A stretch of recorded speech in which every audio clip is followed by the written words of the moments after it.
As a women's health professional, you know the menstrual cycle is a vital sign. But are you equipped to support your clients when they come to you with menstrual cycle issues? Do you know how to read complex menstrual cycle charts? Do you have step-by-step protocols to deal with irregular bleeding patterns, abnormal cervical mucus, chaotic basal body temperatures, and progesterone issues? That's where FAMM comes in. The Fertility Awareness Mastery Mentorship Program is designed specifically for women's health professionals with busy practices. We've cut out all the fluff so we can be laser focused on what you need to know to serve your clients better. Registration is now open for the next class of FAMM. Classes start on February 13th, and early bird registration is open until the 26th of January. Apply today at fertilityfriday.com/FAMMlive. That's fertilityfriday.com/FAMMlive. This is the Fertility Friday podcast, episode number 505.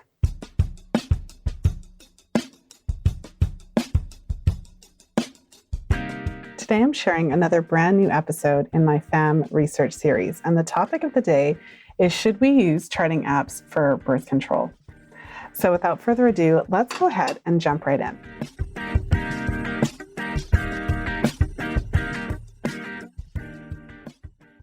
The topic of charting apps has been a hot one and very interesting since I first started in the field.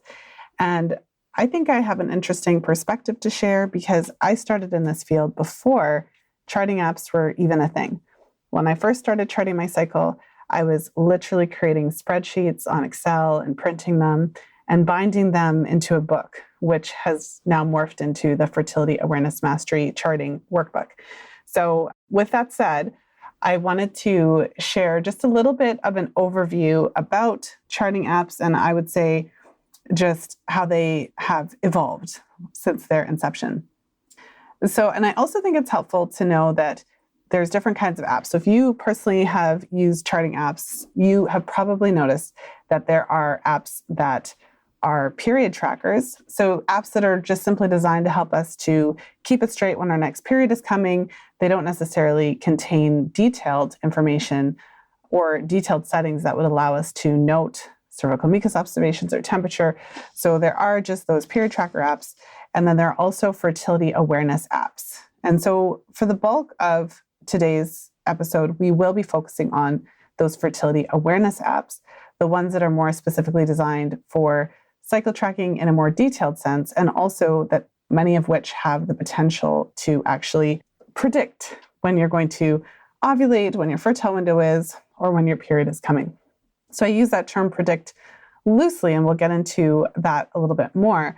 But I think that it's helpful to know that there are the period trackers versus the fertility awareness apps. And then there are the predictive apps and the non-predictive.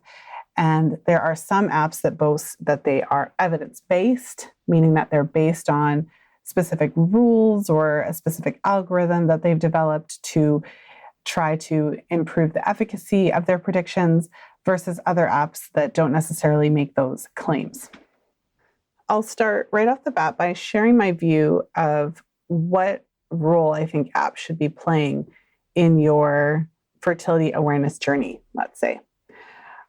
I am from the old school, and I think that the most important part of charting for any woman is having a true understanding of what's going on. So I have always been of the opinion that we should learn how to track our cycles, especially if this is something that you're wanting to actually use for birth control or conception. I think that if you're planning to use fertility awareness more specifically or planning to rely on it for birth control, then it's important for you to have the foundational information that you need to be able to understand how the method works and to be able to understand how to read and understand and identify your fertile signs. And I think that that really needs to happen before we can jump into apps. So I think one of the questions that we need to be looking at is, what role should the app be? A place where you go to enter your data, more of a place for data entry? Or should the app be something that you're relying on more heavily? Should the app be telling you which days to have unprotected sex and which days to have protected sex? Should the app be the birth control? So I think these are really important questions, and I think the answers are going to differ depending on who you're talking to. Of course, today we're going to get into an interesting study that looked at this question and actually evaluated 40 or more charting apps. So we are going to get into the research, but I did want to provide a little bit of a primer and just a little bit of an overview, and of course to post some questions for you to consider. I also wanted to go through some of the pros and cons of charting apps. And I'll start with the pros because I do think there are quite a lot. So I think with the charting apps, what has happened, they've exploded. In the paper that I'm going through, I'll share a brief quote. The field of women's health and fertility tracking applications, apps, has recently exploded with nearly 100 apps available to help women track their cycle. The most popular apps have been downloaded over 1 million times each, and up to 60% of women express interest in using natural or fertility awareness-based methods to prevent pregnancy. So one of the pros about charting apps, I would say that it has brought fertility awareness charting to a whole new group of women who potentially otherwise wouldn't have heard about it. So I think that apps are a really great PR agent, really raising awareness about fertility awareness and cycle tracking. And I think even within that, there are pros and cons, because then you have a lot of people who have just a tiny bit of knowledge. So just enough knowledge to be dangerous, you could say. But I do think that overall that is a positive, because with so many women being exposed to fertility awareness charting through these apps, potentially as their first exposure to it, then it does welcome a whole lot of women into this conversation. And that hopefully means that many women don't have to wait until they're in their 30s or 40s to be discovering this really interesting method of birth control, and also to be empowered to use this information to increase their chances of pregnancy when they're ready. So I do think that's a big pro, that apps are introducing so many women to charting as a concept. Of course, apps are generally convenient. We can have them on our phones. Who is connected to their phones all the time these days? And so to have it right there on your phone, which is often with you all the time, makes it really easy for you to chart your signs. And some of the apps are incredibly user-friendly. You can really customize them and add in whatever settings that you want. And so I think there's a lot of pros. And even some of the apps have community. So within the app, you might be able to join a group and have conversations or share charts and those kinds of things. So depending on which device or which app you've chosen, there's a lot of positives. And then I would also say the different features, having an app that's able to sync with your thermometer so that you can easily amalgamate that information without necessarily having to enter the data every day. I think there's a lot of really positive and convenient reasons why apps can be really great. But there are some cons that I just want to put out there. And the cons don't necessarily mean that they're so great that you shouldn't use the app at all, but I think it is helpful to be aware of. When you're using an app that does have a feature that predicts your ovulation or tells you your fertile days, I have found that it can create a lot of confusion, especially because if you've charted as a listener, if you're listening to the podcast and you've been charting your cycles, you already know that your cycles are not always predictable. And sometimes you'll have a cycle that's longer or shorter. Sometimes your ovulation will happen earlier or later. And what can happen then is that if your app is telling you that you're supposed to ovulate on a certain day, it can cause a lot of confusion. Sometimes if you are paying attention to what the app is telling you as opposed to what's happening in your body, you can miss something or put yourself in a negative situation. For example, if you're trying to avoid pregnancy and the app tells you you're not fertile when you really are fertile, then obviously that could lead to an unplanned pregnancy. So I would say that predictor function, although it's interesting and there's different ways to interact with it, I think it can cause confusion and it can make you really question your own observations, especially when you're not grounded in a good, strong fertility awareness knowledge. Put it out there then, one of the cons is that for women who are relying on these apps as birth control, as the study that we're going to get into in a moment mentions, most of these apps create their own algorithms, create their own ways of predicting the fertile window. And so we don't really have a way of knowing if that's accurate. And many of these apps haven't gone to the stage where there's been peer-reviewed research to verify their efficacy. So I think that's a con. If you plan to use an app for birth control, you'd have to do your research and ensure that the app at least has some, evidence behind it and you understand what the algorithm is and how it's been programmed. But even the best apps that do all of the right things, air quotes, there's still limitations to relying on an app to tell you when you're fertile. I always say the app doesn't know it's in your panties today. So there's always going to be a limit as to how effective they can be depending on how they have been programmed. I think another con is that these apps can take the place of fertility education. And so you can have a lot of people who have a little bit of knowledge, like I mentioned, where they don't fully understand, but they maybe think that they understand more than they do. And so it can create this false sense of security or false confidence even in your understanding of the method if you haven't really learned with somebody. So I think that can certainly be a problem. And I think that another just general issue with tech is that it can cause us as women to be more dependent on the tech than comfortable with our bodies. So I think in some ways it is possible that although the app is supposed to be connecting you to your cycles and it's supposed to be improving your knowledge overall, that it can have this impact where you end up trusting the app more than your body, paying more attention to the screen than what's happening in your underwear, so to speak. And so I think that there are certain potential for issues. But I mean, overall, I think there's a lot of positives. And my solution isn't don't use apps. My solution is that we should be marrying the knowledge of charting with the app. And so in my perfect world, the app would be more of a data entry tool where we would learn how to chart and understand the basics of charting. And then we would use the app to just enter our data. My preference is for apps that don't give the predictor setting or that allow you to turn the predictions off so that you can truly use it as a data entry tool and you can be at the helm. Because of course, I'm teaching my clients how to chart their cycles and my practitioners how to support their clients through this kind of phase of learning. And so from that perspective, it makes the most sense to have an app that allows you to grow and learn without telling you what's supposed to happen and making you question your observations. So that's certainly my perspective on that. And I'm sure that there's plenty of different perspectives on it. So a couple things. Should we be relying on an app to tell us which days are fertile? I think that's a really important question. And I would say no. I would say that ideally, you would want, especially if you're planning to use the method for birth control, you would really want to get a handle on the rules yourself. Because if the app glitches or if it tells you something incorrect, if you don't have the knowledge, you wouldn't know. So I don't think it's ever really a good idea to rely entirely on an app to tell you when to have sex or when not to have sex without you at least first taking some time to learn from an instructor. Moving on to the study, this is a study by Dr. Marguerite Duane and colleagues. Dr. Marguerite has been on the podcast a number of times, and she is the founder of FACTS, the Fertility Awareness Collaborative to Teach the Science. And the study is called The Performance of Fertility Awareness-Based Method Apps Marketed to Avoid Pregnancy.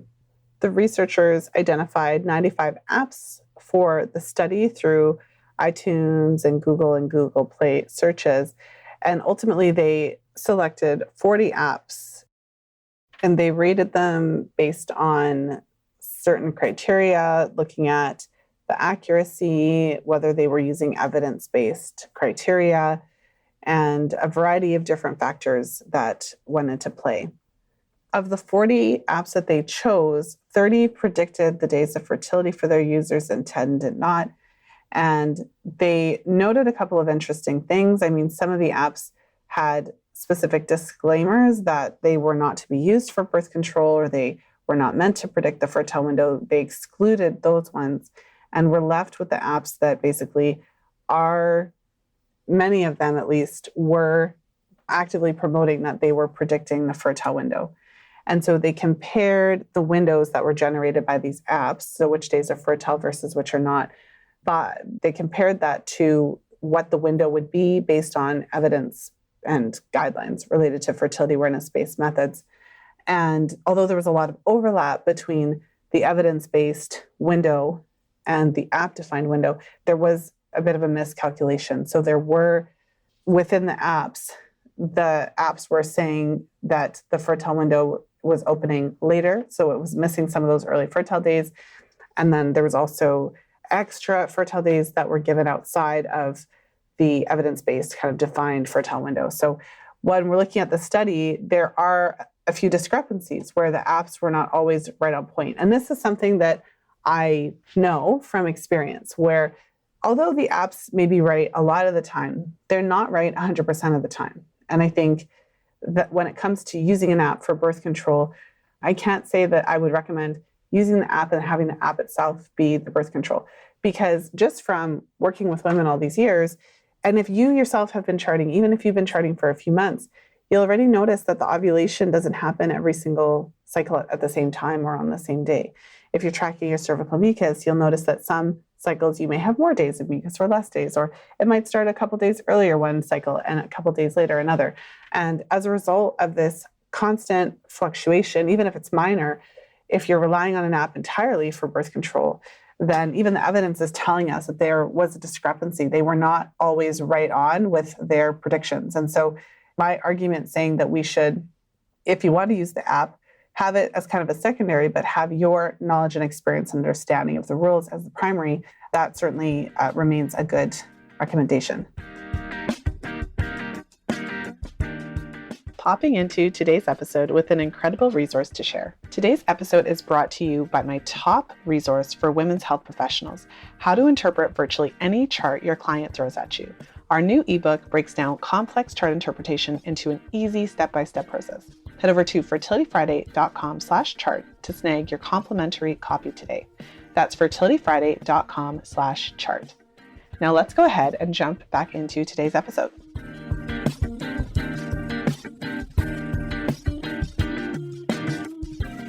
And so the researchers concluded in their discussion that the majority of fertility apps are not designed for avoiding pregnancy, nor are they founded on evidence-based fertility awareness-based methods. I think this is a really important takeaway. So again, the study started with about 95 apps and then whittled it down to about 40, which they examined in great detail. And they concluded that the majority of apps are not necessarily designed specifically for birth control. And they're not focused on specific evidence-based methods. And so that is huge. It's huge because it's showing us that the apps really, they're designed for a lot of different purposes. Some of them look really cool and have really great features, but ultimately they're not intended to be birth control. Even the manufacturers are saying that. Obviously, partly because of liability, they don't want to be sued. But from a practical standpoint, that's really not what they're designed to do. And I think that that's really helpful. And they also note, the researchers, that several popular apps use their own algorithms, which are difficult to assess because they have not been evaluated in peer-reviewed literature.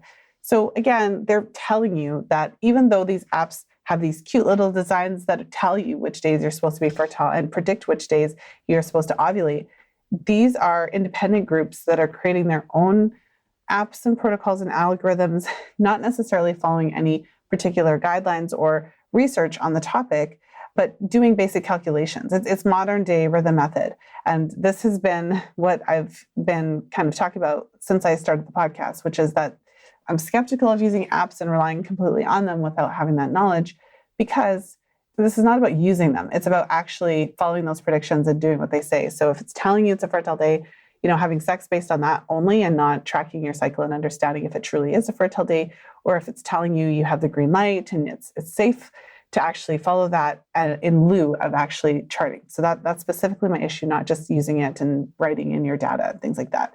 And here we have evidence showing us that that's not really how the majority of these charting apps are designed. And so the researchers go on to say that even if the apps don't predict the days, they may still be useful for experienced users to electronically record their data. So similar to what I've been saying, the researchers here are saying that the prediction part isn't always important to the users because many of the experienced users are just needing a place to record what they're doing. And using it that way makes perfect sense and can be really beneficial because then you're not sacrificing the potential efficacy of the method by relying solely on the efficacy of the app. And even if it's not providing those predictions, it depends on the user. Many users aren't looking for that.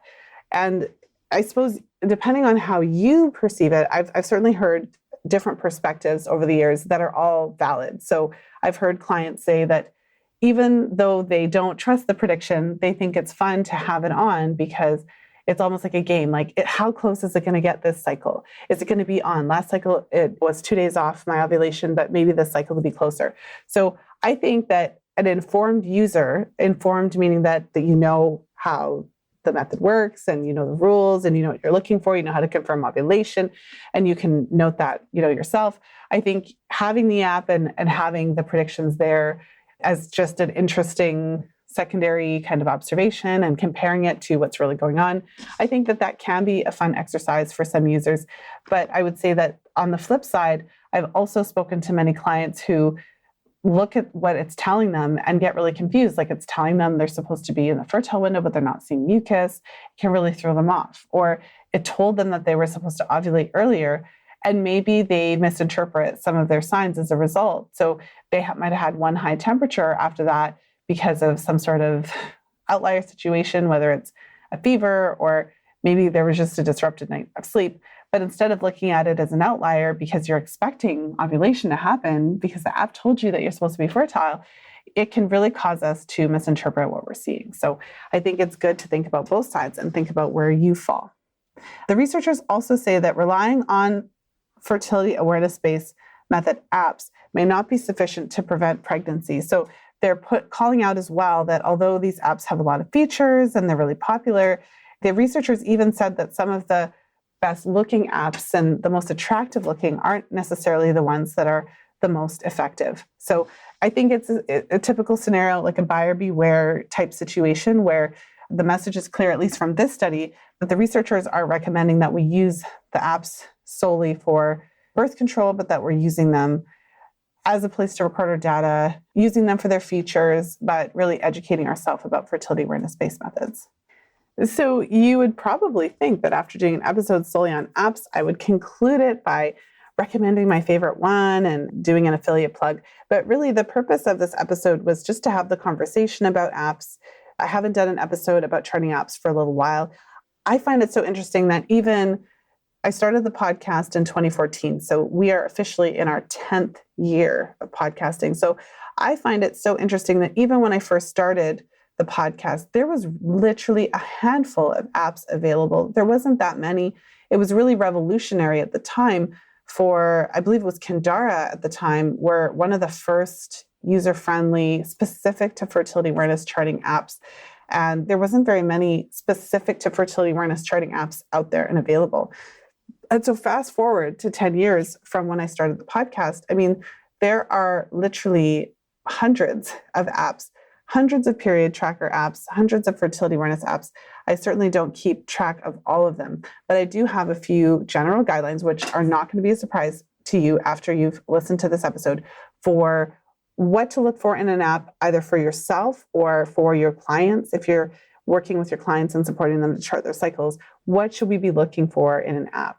And so first and foremost, I would be looking for an app that is designed for fertility awareness-based methods. So an app that allows you to track the fertile signs. The main ones include cervical mucus, basal body temperature, cervical position. And I would take it a step further because I'm instructing my clients in a specific fertility awareness-based method. So I would take it a step further and look for a really specialized fertility awareness-based app that allows you to chart in whatever fertility awareness-based method that you use. So I do like having the flexibility of having an app that's designed specifically for this purpose and has a lot of flexibility in terms of what we're able to track and what we're able to put in. So the app of choice that I typically recommend for my clients currently is Read Your Body, because it is an app that was specifically designed for fertility awareness-based methods, and it has within it the templates and flexibility for any fertility awareness-based method that I'm aware of. So that's something to keep in mind. So another feature that you want to look for in an app, at least as far as I'm concerned, is the ability to turn off that prediction setting. So if it is giving you those little stars or, a little notification when you're supposed to be ovulating or when you're supposed to be fertile, I would recommend getting an app that allows you to turn that off. So you have the option of just using the app as a place to input your data, and that really gives you the opportunity to learn the method. And this is why I really liked paper charting. Paper charting, when it's just you and a piece of paper and a pen, pencil, highlighter, whatever, you have to just input the data. And if you don't know what you're doing, you're going to have to read that section again in the book or talk to your instructor. And it really forces you to know how to draw that cover line, how to draw the line between your pre-ovulatory and post-ovulatory temperatures. It really forces you to note on your cycle when you thought ovulation happened, or to be able to identify how to do a cross-check. So there's a lot of specific skills that if you're using paper that you just have to learn. And so in many ways, I like the app to kind of be like a substitute to paper in that it's just a tool of data entry. And so there's other features I think are helpful, being able to add comments, being able to chart temperatures. If you are looking for an app that can sync with your thermometer, that can be a really useful feature. An app that allows you to enter more than one temperature. I have a number of clients and practitioners who do dual temperature taking, where they might be using something like the Temp Drop, fertilityfriday.com/Temp Drop. I've long been a supporter of Temp Drop. And so if you want more information, you can always go to that link for a discount.